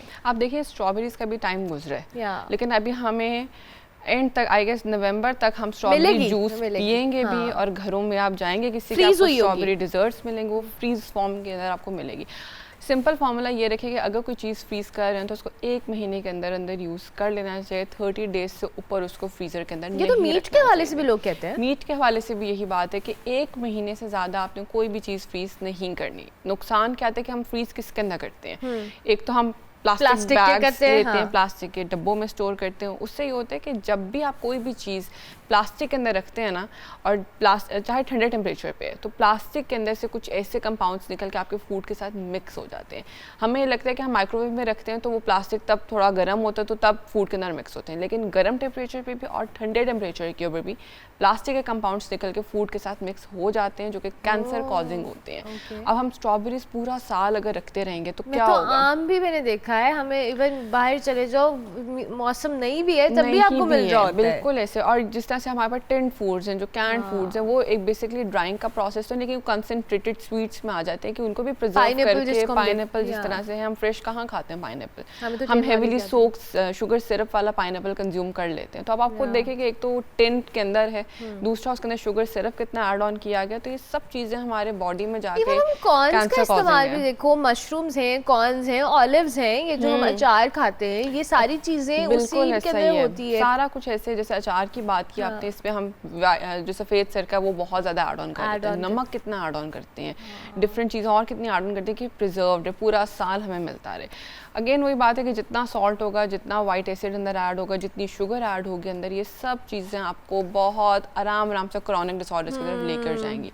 आपने देखा होगा कि आजकल बहुत से बच्चों में खेलने की कैपेसिटी नहीं है, बहुत जल्दी गिर जाते हैं, थोड़ा सा गर्मी का टेम्परेचर आता है, फटीग हो गया, लेथार्जिक हो गया, लेथार्जिक हो गया, सर में दर्द हो रहा है, इस तरह के मसाइल है। क्यों आ रहे हैं? क्योंकि न्यूट्रिशनल डिफिशिएंट डाइट्स बच्चों में जा रही है। माएँ उनको जैम्स लगा देती हैं, जेलीज दे देती हैं एज ब्रेकफास्ट, कि आप नाश्ते में ये खा के चले जाओ, लेकिन ये सब चीज़ें बहुत ज़्यादा नुकसान दे रही हैं। अब पता नहीं, शायद लोगों पेरेंट्स के लिए भी कन्वीनियंस हो गई है कि टिन या प्रिजर्वेटिव्स वाली चीज़ें हैं वो दे देते हैं, वर्किंग वुमेन है, but still at the end of the day ये अगर चीज़ नुकसान आपके बच्चे की सेहत को दे रही है, आपको इवन दे रही है, हम इतनी सारी चीज़ें इस्तेमाल कर रहे होते हैं, तो इसको कहीं ना कहीं अवॉइड करना। ऑल्टरनेट्स क्या हो सकते हैं जोहा, जो अब सारी चीज़ें हम मना तो नहीं कर सकते, बट उसका ऑल्टरनेट भी तो हमें कुछ बताना पड़ेगा। मैं इसका ऑल्टरनेट से देती हूँ कि जैसे मेरे पास एक पेशेंट है, उससे कहा मैं बच्चों को स्ट्रॉबेरी जैम की फॉर्म में दे रहा हूँ, ठीक है, आप उसको जैम की फॉर्म में ना दें, आप सिंपल उसको ब्लेंडर में ब्लेंड करके थोड़ी सी आप शुगर ऐड करके, बहुत मिनिमल सी, उसकी अगर खटास है तो वो ख़त्म हो जाए, फिर बच्चों को दें। उसको तो नहीं पता कि जैम है या प्यूरिड है,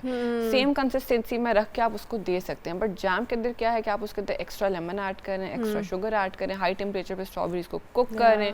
कुक करने से क्या होगा, अगेन विटामिन सी, सारे जो वाटर सॉल्युबल विटामिन है वो डिस्ट्रॉय हो रहे हैं, बच्चे की बॉडी तक नहीं पहुँच पा रहे, तो फ़ायदा ही नहीं है। आप उसको घर में भी अगर जैम बना के दे रहे तो उसका कोई फ़ायदा नहीं है, कोई फ़ायदा नहीं है। अब ऑल्टरनेटिव्स ये हैं कि वही जैसे मैंने बात की कि जो फल जिस टाइम पे आ रहा है उसको उसी टाइम पे खाएं, ये मत सोचें कि हमने पूरा साल इसको खाना है। अब आजकल क्या अवेलेबल है, तरबूज बहुत अवेलेबल है, फ्रेश फॉर्म में खाएं। आपको क्या जरूरत है कि आप इसको ड्राई कर रहे हैं और फिर आप इसको 4 महीने बाद खा रहे हैं। तो जो चीज़ अभी कुदरत की तरफ से अवेलेबल है उसको इस्तेमाल करें। खा ले, ज़्यादा खा ले। ऑरेंजेस की बात अगर हम करते हैं तो बहुत से लोग ऑरेंजेस को भी ड्राई फॉर्म में कर रहे होते हैं और उसको डिफरेंट डिजर्ट्स के अंदर यूज़ कर रहे होते हैं, वो भी ठीक नहीं है। ऑरेंज के अंदर इतने ज़्यादा न्यूट्रिएंट्स हैं कि जो आप अगर देखें तो पूरी सर्दियाँ हमें बचा के रख सकते हैं फ्लू और वायरस से, लेकिन हम इस चीज़ को देखते ही नहीं है। हमारा ये होता है कि हम ऑरेंजेस आए, हम उनको स्टोर करें, उसको तब खाएं जब जून जुलाई आ रहा हो। हाँ। तो बेहतर ये कि जिस टाइम पर वो आपके लिए अवेलेबल है, जैसे नवंबर, दिसंबर, जनवरी, फरवरी, पीक सर्दी का टाइम और अच्छे मिलते हैं फ्रूट्स, ऐसा नहीं है, मिलते हैं। तो आप अगर खाएं उसको उस टाइम पे बहुत ज़्यादा भरपूर अमाउंट में, तो आपको देखिएगा कि वो किसी भी किस्म के वायरल अटैक या बैक्टीरियल अटैक से बचा के रखेंगे। अच्छा, ना कि ये कि आप उसको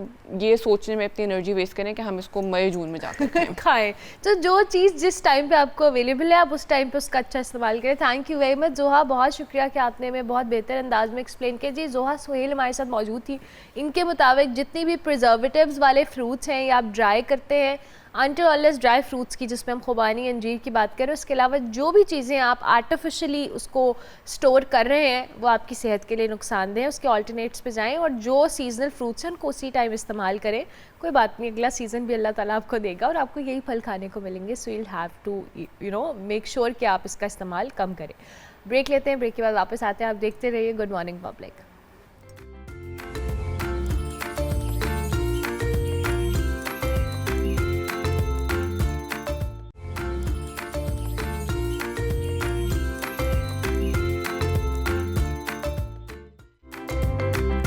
welcome back to good morning public. Break के बाद वापस आके अब आपकी स्किन के हवाले से बात करेंगे। गर्मियों में एक बहुत बड़ा मसला ये होता है कि आपने धूप में जाना है, धूप में काम करना है, ऑफिस भी जाना है, जगह जगह जाना है, और लेकिन स्टिल हम सन ब्लॉक का इस्तेमाल बिल्कुल नहीं करते। हमें सन ब्लॉक का इस्तेमाल क्यों करना चाहिए, किस तरह का सन ब्लॉक होना चाहिए, और ये सिर्फ ख़वातीन की हद तक नहीं है जनाब, मर्द हजरात को भी ज़रूरत होती है अपनी स्किन का ख्याल रखने के लिए, और वो कैसे रख सकते हैं डॉक्टर ज़ारा हसन हमें बताएंगी आज। Thank you very much. How are you? Thank you. I'm good. I'm really good, and thank you so much again for calling me. Thank you so much. और हमने आपकी जो बेटी के साथ एक सेगमेंट था उसको बहुत एंजॉय किया।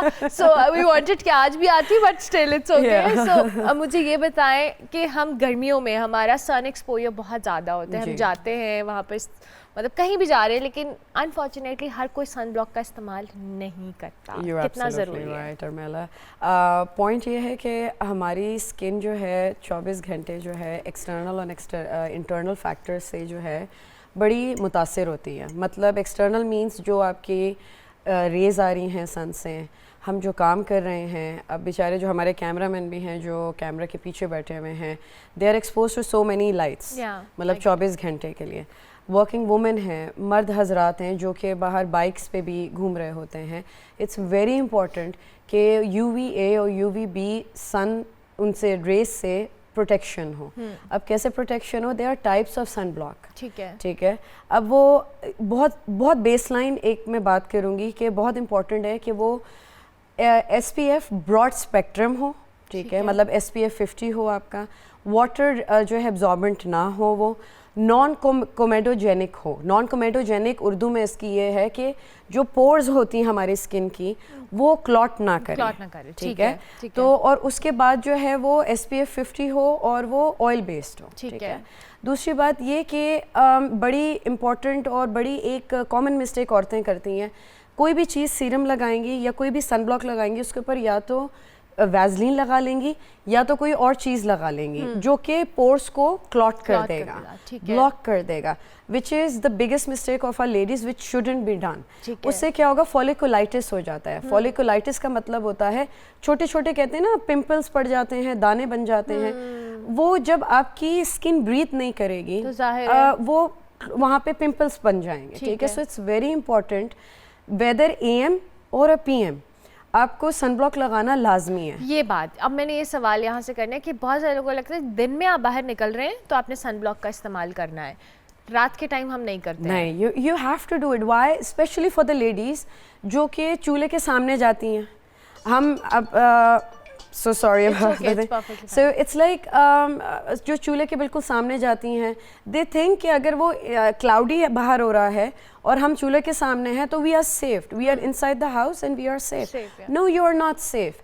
एक आपकी स्किन एक फोटो एज्ड हो रही होती है, एक नेचुरल अल्लाह ताला ने प्रोसेस बनाया हुआ है। उसने 25-30 के बाद एज, मतलब अभी तो हम क्योंकि बड़ी जंक फूड खाते हैं तो हम जल्दी हमारी एजिंग हो रही है एज़ कम्पेयर टू पहले की औरतें जो कि बेचारी टोटके करती थी उस चीज़ पे कि रोज़ वाटर हम फ्रिज में रख के अपने मुंह पे हम स्प्रे करें, which is called hydration. Aloe vera का इस्तेमाल करते थे। See I always believe in combination treatment. ज़रूरी नहीं है कि जो केमिकली हमें मिले वही आप इस्तेमाल करें, लेकिन एक्सक्लूसिवली जो आजकल की रिसर्च से हमें पता चला है कि when you apply a sun block उसके ऊपर एक्सक्लूसिवली पाउडर्ड सन ब्लॉक भी अब आ गए हैं, जो कि आप एक डबल लेयर कर सकते हो। हमने एक क्रीम बेस लगाया, उसके ऊपर हम जो है पाउडर बेस भी लगा सकते हैं। either you're using a powder base or either you're using a sunblock. It's very very important for men and women.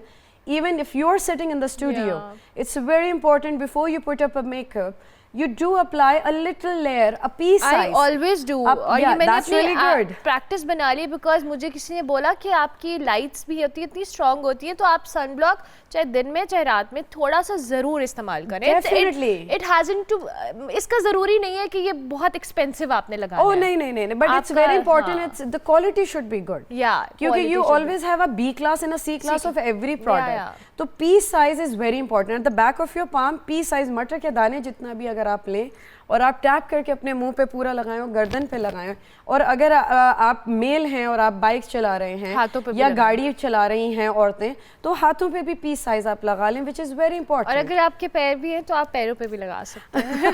पैर अगर आपने सॉक्स नहीं पहनी है तो you can just wear it, क्योंकि धूप से लिटरली जूते का निशान बन जाता है। Absolutely, you get suntan by. Yes, so it's very very important कि जो है ना वो ऐसा सन ब्लॉक का आप इस्तेमाल करें जो कि ब्रॉड स्पेक्ट्रम हो, ठीक है, और SPF मिनिमम 50 हो। हमारी एशियन स्किन के लिए 50 आप रिकमेंड कर रही हैं? I recommend from 30 to 50. That's really good. But different companies, different cities हमारे पाकिस्तान के अंदर they are giving. Please research जरूर करें कि क्या SPF को एक्सप्लेन कर दें doctor Zahra. SPF is basically it protects you from the UVA and the UVB lights. ठीक है, मैंने आपको पहले भी जब मैं आई थी तो मैंने समझाया था कि हमारे UVA और UVB जो है आपकी सन के अंदर जाती है, तो it's exposed to the sun rays. So it's like why it's important not to go for SPF 100, because there is nothing called SPF 100. Usually there are companies which are giving SPF 100 as well. हमारी जो top of the elite dermatologist बैठे हुए हैं, I would like to take names जो हमारे गुरुज हैं, ठीक है, डॉक्टर हारून नबी, डॉक्टर शहर Bano, these all people are basically recommend SPF 30, 50 और 60. Now it depends कि आप कंपनी को कैसे, अब आपका सवाल ये होना चाहिए कि कंपनी कौन सी हम recommendations करेंगे. वो रेकमेंड आपको हम करेंगे जिनका लैब टेस्ट हुआ हो, जिनके रिसर्च पेपर्स हो, जो कि FDA अप्रूव्ड भी हो. Mostly in our part of the world, they are not FDA approved, to be honest with you. And people are coming up with this, जी कोई भी एक एक्ट्रेस हैं, I'm sorry I'm not taking names, हमारी जी पूरी एक line आ गई है जी skin care की. अब my question to you is कि जो कंपनीज बड़ी बड़ी खुली हुई हैं, they have their lab testing areas. Pakistan के अंदर they are very few, I don't want to take names, there are very few who test a product and then they take it out in the market. Yes, ठीक है? I get it. And that is a proper procedure which you do it, and then if you want to go to the really मतलब कहते हैं ना, एक elite होती है, एक standard होती है और एक middle class के लिए होती है, then they come up with 2-3 products. 2-3 products means किसी का मतलब जो कि elite एक affording पे आ जाए, एक जो मिडिल क्लास आ जाए और एक लोअर भी अफोर्ड कर सके. ये नहीं है कि एक 3000 की सन ब्लॉक एक बंदा जिसकी 20,000 तनख्वाह है वो कैसे अफोर्ड लेगा, वो कैसे करेगा. सो देयर आर कंपनीज जो कि बना रही हैं, बट मोस्ट इम्पॉर्टेंट थिंग है कि SPF जो भी हो except the fake ones you should apply it, but research paper based हो, उसकी लैब टेस्टिंग हुई और ये आपको सिर्फ एक डर्मेटोलॉजिस्ट ही रिकमेंड कर सकता है. आप खुद से जितना मर्जी करने, लेकिन eight the end of the day आप ओवर द काउंटर जो भी चीज इस्तेमाल करेंगे, यू नेवर नो कि वो आपकी स्किन को सही जा रही है या नहीं. And always very important thing which you have mentioned कि before you use any product do a patch test. Patch test is थोड़ा सा आपने at the back of the neck लगाया या हाथ पे लगा के चेक किया कि उससे रेडनेस, इरिटेशन, कोई रैश तो नहीं हो रहा. हम जी ओवर द काउंटर प्रोडक्ट लेते हैं and then we start rubbing it off. We don't know how to do it.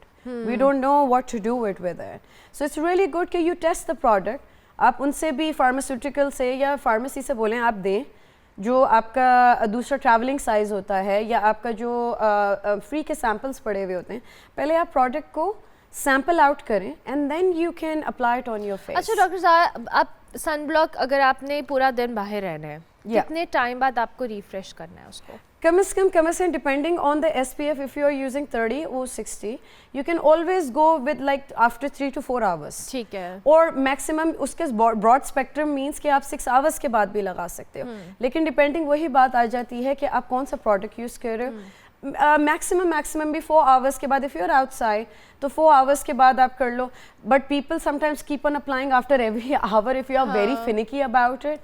But it's good कि if you've forgotten it, after every 2 to 3 hours, which is impossible, which is equal to 0, it's like you can always apply it like after 4 hours. I would suggest after 4 hours you can apply it. ठीक है.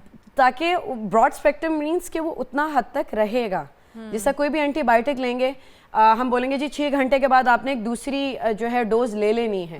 हमें पता है कि उसकी shelf life कितनी है, वो कितने देर तक चलेगा. So that is it. But I would suggest as soon as possible. आपको पता है कि ड्राई हो गई है आपकी skin, depending on the type of the skin as well. हम एशियंस हैं, हम टाइप 4 हैं, हमारी स्किन फौरन एब्जॉर्ब कर लेती है. कोशिश करें कि अगर आपको याद आ गया है घंटे डेढ़ बाद भी तो लगा लें. अच्छा, अब सेकेंडली बहुत सारी खवातीन सन ब्लॉक लगाती हैं, उसके बाद उनको मेकअप अप्लाई करना होता है, लेकिन जब मेकअप अप्लाई कर लेती हैं फिर समझ नहीं आ रहा था मुझ समेत कि हम अब इसके ऊपर सन ब्लॉक कैसे लगाएं. Oh no, so how do we do it? Yeah. No. This is the thing which I just mentioned before. You can't do layers. If you have applied for example, I'm sitting in the studio, I've applied the makeup, now I'm gonna go out in the sun or something, like after an hour I'm just gonna take a pea size, I'm gonna just tap it and refresh my makeup. So what I did a layering technique, but I'm not rubbing it off. बस tap करना है, मतलब मटर के दाने जितना मैंने एक साथ में लिया, एक इधर लिया, मैंने लगाया और टैप कर दिया. ठीक है. अब आपकी मेकअप जाहिर सी बात है वो ऊपर नीचे हो गया, तो उसके बाद हमने रिफ्रेश हल्का सा कर दिया. बस ठीक है. It will not going to clog your pores, but it's just that कि आपने एक टच अप दे दिया उसको. That's all about it. ठीक हो गया. अब स्किन के ऊपर बहुत सारे सीरम्स जो आपने अभी मेंशन किया था, ये थोड़ा सा मैं इस बात को भी जरूर टच करूंगी कि सन ब्लॉक तो हम इस्तेमाल करते हैं, जो स्किन केयर का एक कॉन्सेप्ट है बहुत ज्यादा प्रिवेल कर रहा है. Everyone is into skin care products and all that, but हमें आइडिया नहीं है कि जो स्किन केयर हम इस्तेमाल कर रहे हैं वो हमारी स्किन टाइप के मुताबिक है या नहीं नहीं है। मशहूर ब्रांड्स हैं, इंटरनेशनल ब्रांड्स हैं, जी। हम उनको लगाते हैं, रेटिनॉल्स लग रही हैं, Oh, पता नहीं क्या क्या लग रहा है। definitely. So tell us about that. Basically I would say जिस तरह हम सन ब्लॉक के बारे में बात कर रहे हैं, if you can afford to take a sunblock having a vitamin C, which would be really good, वो आपका एज ए एंटीऑक्सीडेंट भी एक्ट करेगा। ठीक है। इट्स वेरी इंपॉर्टेंट कि आपको आपका डर्माटोलॉजिस्ट, आपका एक अच्छा एस्थेटिक फिजिशियन जो कि सर्टिफाइड है, वो आपको एक आपकी को स्किन को डायग्नोस करे। ठीक है। What type of skin do you have? Do you have a dry skin? Do you have an oily skin? Or do you have a combination skin? मतलब T-zone is oily and this thing is dry, right? So उसके मुताबिक आपको SPF they. Coming to कि हम कौन सा product, जिस तरह आपने अभी बात की कि कौन सा हम प्रोडक्ट यूज़ करें, प्लीज़ जो पर्सनल आपको कोई भी रेकमेंड कर देता है, लाइक मैं ये यूज़ कर रही हूँ, आप भी कर लें। नहीं please a big no. Why? Because you don't know कि अगर उनकी स्किन को ये सूट कर रहा है तो आपकी आपको स्किन भी को कर रहा है स्किन कि को नहीं। सूट नहीं ठीक है, करेगा वो। ठीक है। दूसरी बात ये कि ओवर द काउंटर सीरम्स मत लें। आप अपनी, जब आपके डर्माटोलॉजिस्ट ने आपको स्किन आपकी डायग्नोस कर दी, उसके मुताबिक वो आपको रेटिनॉल भी बताएगा, आपको AM/PM रूटीन भी बताएगा कि आपने सुबह फेस वॉश करना है, कौन सा फेस वॉश करना है, उसके बाद सन ब्लॉक लगाना है। फिर PM रूटीन में अगर आपकी स्किन लाइक 25 से अबव है या 35 से अबव है या 50 साल से आप अबव हैं तो ओके, तो 50 साल से आप अबव हैं तो आप रेटिनॉल लगाएं, नियासिनामाइड लगाएं, या आप कौन सी क्रीम लगाएं या विटामिन C लगाएं, और इनका मकसद क्या है? आपको नियासिनामाइड लगाना क्यों है, क्या मकसद है? डार्क सर्कल्स हैं तो हाइड्रेशन कैसे करनी है और हर मंथ फेशियल कैसे लेना है। सो इट्स वेरी इंपॉर्टेंट कि आप एक डर्मेटोलॉजिस्ट या एक प्रोफेशनल के पास जाएं अगर आप इस तरह का कोई भी स्किन केयर या आप कोई सीरम्स इस्तेमाल करने का सोच रहे हैं। Thank you very much doctor Zara, बहुत शुक्रिया, बहुत बेहतर एक अंदाज में एक्सप्लेन किया कि सन ब्लॉक का इस्तेमाल हर एक के लिए ज़रूरी है, चाहे आप इंडोर्स हैं या आउटडोर्स हैं। हम ब्रेक लेंगे, ब्रेक के बाद वापस आएंगे, आप देखते रहिए गुड मॉर्निंग पब्लिक।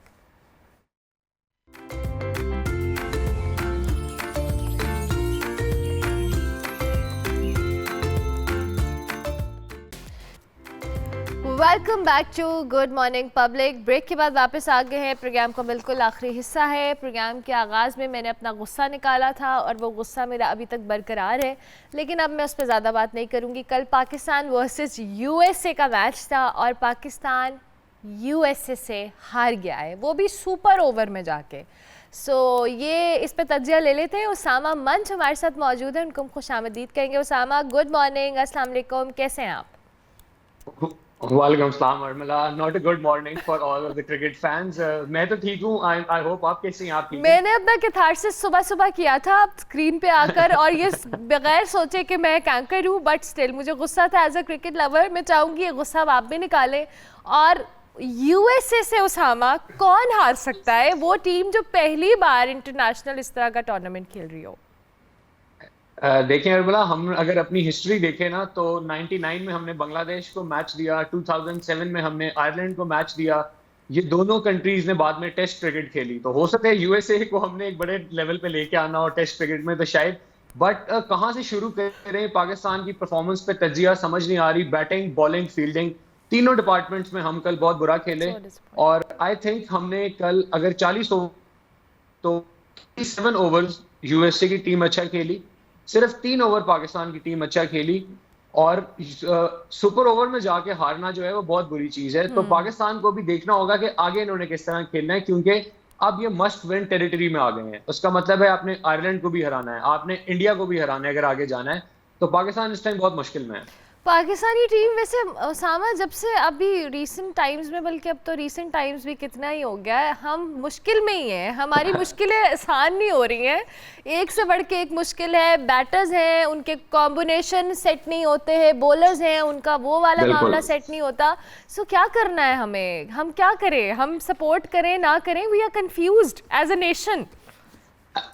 बिल्कुल सही कह रही हैं आप, इन्होंने हमें सही कंफ्यूज किया हुआ है, लेकिन हमें देखें सपोर्ट तो करना है। बैटिंग की आपने बात की तो 2-3 प्लेयर हैं जिनके ऊपर बहुत बड़ा क्वेश्चन मार्क है। आजम खान कल पहली बॉल पे आके आउट हुए हैं और आपको पता है रिव्यू भी जाया किया है उन्होंने हमारा।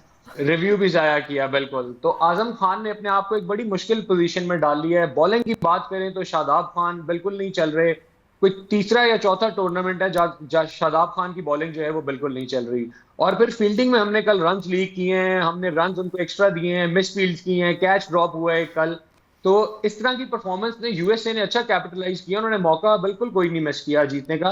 तो पाकिस्तान को चाहिए अपना टीम कॉम्बिनेशन देखें, इनके पास टीम अच्छी है, 15 लड़कों के जो लिस्ट है उसमें काफी अच्छे नाम हैं। अपने कॉम्बिनेशन को थोड़ा ऊपर नीचे करें, अपना बैटिंग ऑर्डर चेंज करें और चीजों को अपने लिए आसान करें बजाय इसके कि मुश्किल करें। You so right. अब हमें इतनी होप्स थी, मैं तो बिल्कुल सोचा हुआ था दिमाग में कि अच्छा यूएस से है, जीत ही जाएंगे, चलो मुश्किल से जीतेंगे पर जीतेंगे तो सही। मुश्किल भी ऐसी कि सुपर ओवर, और हम टीवी स्क्रीन्स हो या सहाफ़ी हो स्पोर्ट्स के, एवरीवन लाइक 2 पॉइंट्स तो अपने पक्के हैं। सो ये यूएसए से हारना itself it's a shame. I am so sorry I am using this word but it's a shame कि आप इतनी बड़ी T20 की टीम है और आप एक ऐसी टीम से जो पहली दफा डेब्यू कर रही है आप उससे हार रहे हैं। तो आप आगे इंडिया से क्या एक्सपेक्ट करें उसामा? बिल्कुल ऐसी है, और ये लग रहा है बगैर तैयारी के आए हैं अमेरिका, और हमने इनको फिटनेस कैंप्स में भेज के ट्रेनिंग तो इनकी करा दी है मगर इनकी गेम पे फोकस इनका नहीं है। यहाँ पे यूएसए में स्लो विकेट्स होती हैं, विकेट्स तेज नहीं है। पाकिस्तान को आदत है जरा तेज विकेट्स पे खेलने की, प्लस पाकिस्तान का कोई प्रैक्टिस मैच नहीं था यूएसए में, ये इनका पहला मैच था, डायरेक्टली आके खेले, इन्होंने कोई प्रैक्टिस मैच नहीं खेला। तो आई थिंक इनको विकेट समझने में और उन सारी चीजों में टाइम लग रहा था। कल ये मैच पहले 6 ओवर्स में ही हम हार गए सर।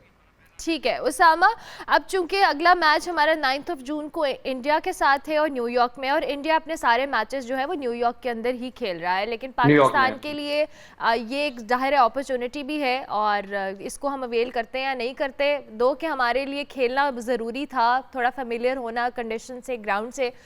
इंडिया के साथ हमें कितना टफ टाइम मिलेगा और उसके लिए हमें अपनी स्ट्रैटेजी या तैयारी कैसे बेहतर करनी पड़ेगी? देखिए जी, इंडिया के साथ जो मैच है उसमें तो अब सिंपल इक्वेशन है, आपने मैच जीतना है टूर्नामेंट में प्रोग्रेस करने के लिए। अगर आप इंडिया से भी मैच हार गए तो आप समझ लें हमारा वर्ल्ड कप में सफर खत्म हो जाएगा, इनको वापस आना पड़ेगा। तो इक्वेशन बड़ी सिंपल है, आप पे प्रेशर अब इतना नहीं है। वैसे इंडिया के मैच का प्रेशर बहुत ज्यादा होता है। अब क्योंकि ये मैच हम हार गए हैं, पाकिस्तान को पता है ये डू और डाई सिचुएशन है, अपना बेस्ट टीम कॉम्बिनेशन खिलाएं। न्यूयॉर्क की विकेट स्लो है, इंडिया को तो उस विकेट से थोड़ा परेशान है। आजकल सोशल मीडिया पे उस न्यूयॉर्क की विकेट पे बड़े चर्चे हो रहे हैं। तो दोनों टीम्स के लिए ये एक नई सिचुएशन होगी। जो कैपिटलाइज करेगा, अच्छा प्रेशर हैंडल करेगा, वो टीम जीत जाएगी। पाकिस्तान को बहुत मेहनत करने की जरूरत है क्योंकि आपने यूएस को इतने चांसेस दिए हैं, इंडिया का तो आप बिल्कुल ऐसा कोई चांस नहीं दे सकते। इंडिया से हम सोच रहे थे कि वर्ल्ड कप का मैच होगा, जो एक्साइटमेंट न्यूयॉर्क के अंदर पाकिस्तानी फैंस की है, और मुझे लगता है इंडिया वर्सेस पाकिस्तान एक ग्लोबल एक्साइटमेंट होती है, लेकिन अनफॉर्चुनेटली ये एक्साइटमेंट पहले मैच के बाद मेरी तो कुछ अच्छी होप्स नहीं है। आप अगर ऑप्टिमिस्टिक हैं उसामा तो प्लीज़ थोड़ी सी होप या मोटिवेशन दें कि हम ये मैच को अच्छे एज अ क्रिकेट लवर के तौर पर देखें। अच्छा, इंडिया के भी एक नए कोच बनने वाले हैं गौतम गंभीर, ये उन्होंने भी कहा था कि पाकिस्तान एक ऐसी टीम है कि किसी टीम से भी हार सकती है और किसी टीम को भी हरा सकती है अपने दिन पे। तो यू नेवर नो, पाकिस्तान जब इंडिया से खेलने आए संडे को, इनकी बॉडी लैंग्वेज चेंज हो, इन प्लेयर्स को आप देखें कि शायद अच्छा परफॉर्म कर जाएं और ये इंडिया को बिल्कुल हरा सकते हैं। इनमें कैपेबिलिटी है, इनकी परफॉर्मेंसेस अच्छी हैं पास्ट में अगर देखें, बट सिचुएशन जो प्रेशर सिचुएशन है उसको इनको सही हैंडल करना पड़ेगा। इंडिया के खिलाफ it will be a high pressure game और जिसने वो प्रेशर हैंडल किया जीत जाएंगे। तो अगर पाकिस्तान इंडिया को अर्ली विकेट्स ले लेता है या बैटिंग करते हुए पावर प्ले में अच्छा स्कोर कर देते हैं तो आप इंडिया को बैकफुट पे ले आएंगे and this is the only way to beat them.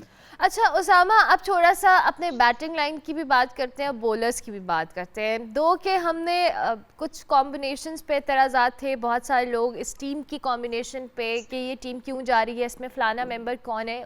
Let's not discuss that, but still what do you think about the batting order? हमारा बैटिंग लाइनअप कैसा है, बॉलर्स कैसे हैं? कोई ऐसा प्लेयर या क्रिकेटर आपको लगता है कि जो मिसिंग है, जिसकी प्रेजेंस से ये चीज़ बेहतर हो सकती थी हमारी? एक दो प्लेयर्स हैं जिनका नाम लिया जा सकता है। मोहम्मद हारिस बड़े अच्छे प्लेयर हैं, पाकिस्तान ने उनको सिलेक्ट ही नहीं किया, हम उनको लेके ही नहीं आए। तो अब तो आपके पास ये जो 15 प्लेयर्स हैं ना, आपको इन्हीं में से खिलाने पड़ेंगे लड़के। बैटिंग ऑर्डर मेरे हिसाब से ठीक था, लेकिन अब देखें ना, बाबर बेचारा हमेशा इस पोजीशन में होता है कि वो एक एंड से विकेट्स गिर रही होती हैं, फिर बाबर को आके स्टे करना पड़ता है। तो हमें शुरू में तेज हिटर्स चाहिए, और ये जो वर्ल्ड कप है ना, ये होगा आपके मिडिल ऑर्डर बैट्समैन और जो पावर हिटर्स होते हैं जो इनिंग के दरमियान में आते हैं, वो आपको ये वर्ल्ड कप जितवाएंगे। पाकिस्तान का मसला ही सारा इस टाइम मिडिल ऑर्डर का है। Azam Khan is a big question mark on Pakistan batting. Azam Khan को फिट करना है, अगर खिलाना है तो किस पोजीशन पे खिलाना है, और अगर नहीं खिलाना तो उसकी जगह आपने किस प्लेयर को लेके आना है, पाकिस्तान को ये डिसाइड करना होगा। और बॉलिंग की आपने बात की तो शादाब खान इस टाइम बिल्कुल नहीं चल रही है। कोई चौथा टूर्नामेंट है कि उनकी बॉलिंग बिल्कुल वो फॉर्म में नहीं है। तो आई थिंक शादाब खान को इस टाइम पे अगर आप ड्रॉप करना चाहें तो आप करके ब्रार के साथ चांस ले सकते हैं। तो पाकिस्तान को अपना बैटिंग ऑर्डर और बॉलिंग ऑर्डर ट्वीक करना पड़ेगा, थोड़े से प्लेयर्स आगे पीछे करने पड़ेंगे। And what about the captaincy? कल सोशल मीडिया के ऊपर थोड़े डिसीजन जो एज अ कैप्टन लिए जा रहे थे, उस पर तनकीद की जा रही थी। What do you think about that Usama? अच्छा, बाबर की कैप्टनसी जो है ना वो बड़ी एवरेज अभी तक हमें नजर आई है। वो जो आईसीसी टूर्नामेंट्स होते हैं ना, इनमें बाबर की कप्तानी को कुछ हो जाता है। कल भी बड़े डिफेंसिव कैप्टनसी इन्होंने की थी। हारिस रऊफ की आखिरी बॉल पे सुपर ओवर से पहले इन्होंने फील्डर एक बड़ा गलत पोजीशन पे खड़ा किया हुआ था, उस वजह से भी बाबर पे काफी क्रिटिसिज्म हो रहा है। और बाबर को चाहिए कि अब जो कैप्टनसी का स्टाइल है ना उसको थोड़ा सा अटैकिंग बनाए, बजाय इसके कि आप डिफेंसिव रिएक्ट करें आप चीजों पे, आप उसको जरा अटैकिंग फॉर्म में करें। तो बाबर कप्तान इतना बुरा नहीं है, मगर एग्रेसिव डिसीजंस लेने की जरूरत है। यू नो, थोड़ा आपको फ्रंट फुट पे आकर बहुत सारे डिसीजंस लेने पड़ेंगे बाबर को, ताकि ये सारे मामलात जो हैं, जो कि टीम के ओवरऑल फिर ज़ाहिर टीम परफॉर्मेंस पे। अच्छा, इमाद नहीं खेले हैं पहला match, what do you think कि अगले मैच में इमाद की जो प्रेजेंस है वो होगी या कितनी ज़रूरी होगी? बहुत फर्क पड़ेगा अरमिला। आज भी मतलब ये जो लास्ट नाइट मैच हुआ है इसमें भी फर्क पड़ सकता था। इमाद असल में इंजर्ड है, मगर वो उनकी इंजरी इतनी सीरियस नहीं है। तो वो होपफुल है अगले मैच के लिए, आयरलैंड के खिलाफ और इंडिया के खिलाफ भी वो खेलेंगे। और इमाद के खेलने से बड़ा फर्क पड़ेगा हमारा। वो बड़े 4 ओवर उनके अच्छे होते हैं और उनकी स्कोर उनको कम पड़ता है। तो इमाद की इंक्लूजन जो है उससे टीम में बड़ा अच्छा पॉजिटिव फर्क पड़ेगा। और ये जो क्राउड है जो बेचारा कल डैलस में मौजूद था, जिनकी एक्साइटमेंट हमने एक दिन पहले देखी, इतने लोग खुशी से आ रहे थे कि जी यूएसए के साथ खेल रहे हैं, पहला मैच तो हमारा ही मारे। अब वो इंडिया के साथ जब मैच है, आपको लगता है कहीं उसमें कोई डिसअपॉइंटमेंट की वजह से कुछ ऊपर नीचे खुदा ना खास्ता हुआ? क्योंकि ऑब्वियसली क्राउड या उस वक्त जो एक माहौल होता है उसका बड़ा असर होता है एक टीम के ऊपर। बिल्कुल होगा। आई एम श्योर इंडियंस हमें आउट नंबर करेंगे। न्यूयॉर्क के जो स्टेडियम है, हालांकि 30-35,000 कैपेसिटी है इसकी, मगर यहाँ पे भी इंडियन ज्यादा होंगे जैसे कि पूरी दुनिया में वो होते हैं, और पाकिस्तानी कम होंगे। तो हमें बड़ा देख के खेलना पड़ेगा। और ऑब्वियसली ये छोटे ग्राउंड हैं, इनको आवाजें मारी जाएंगी प्लेयर्स को, इनको वो टॉन्ट करेंगे, इनको तरह तरह के नाम लेके बुलाएंगे। तो पाकिस्तान को चाहिए ये चीजें अपने ऊपर इतनी ज्यादा ना हावी करें और अच्छी तरह क्रिकेट खेलें, क्राउड प्रेशर ना लें बिल्कुल, क्योंकि इंडियंस आएंगे बड़े नंबर में सपोर्ट करने, वो हमेशा आते हैं। हाँ। अच्छा उसामा, अभी हम एग्रेसिव जो कैप्टनसी की तो बात कर रहे थे, हमारे पास कुछ अच्छे हिटर्स भी हैं टीम के अंदर। तो व्हाट डू यू थिंक कि इंडिया के साथ जब हमने देखा था कि चैंपियंस ट्रॉफी वाला मैच था, तब फ़खर जमान बहुत बेहतरीन परफॉर्म करके गए थे। So what do you think कि इस अगले मैच में इनकी सर्विसेज या इनकी कॉन्ट्रीब्यूशन किस तरह की रहेगी? बड़ी अच्छी इंपॉर्टेंट कंट्रीब्यूशन फखर की हो सकती है। फखर बड़ा डेंजरस प्लेयर है, सिंगल हैंडेडली मैच लेके जा सकता है। हाँ। तो अगर ये चल जाए, जैसे आपने चैंपियंस ट्रॉफी 2017 की बात की, तो अगर फखर इस तरह की इनिंग खेल दे संडे को, तो हम इनको माफ कर देंगे। ये जो यूएसए से मैच आ रहे हैं, हम पाकिस्तान सब भूल जाएंगे, माफ हो जाएंगी अगर ये सब भूल जाएंगे अगर ये इंडिया को हरा दे। तो फखर की कंट्रीब्यूशन बड़ी इंपॉर्टेंट हो सकती है। ठीक है, thank you very much Usama, बहुत शुक्रिया कि आपने हमें ज्वाइन किया। और दोबारा भी आप ज़रूर हमारे शो का हिस्सा बनिएगा। उसामा मंज हमारे साथ मौजूद थे, स्पोर्ट्स एनालिस्ट हैं। क्रिकेट के ऊपर हम तज्जा ले रहे थे जी। 9 जून को पाकिस्तान वर्सेस इंडिया है। Let's hope for the best. दो के कल के मैच ने काफ़ी डिसअपॉइंट किया है मुझ समेत बहुत सारे लोगों को, लेकिन फिर भी हम सपोर्ट तो करेंगे। प्रोग्राम का वक्त खत्म हुआ। इंशाल्लाह आपसे हमारी मुलाकात होगी आप मंडे को। कल और परसों आप हमारा बेस्ट ऑफ देख सकते हैं। मंडे तक के लिए मेरी तरफ से अल्लाह हाफिज़।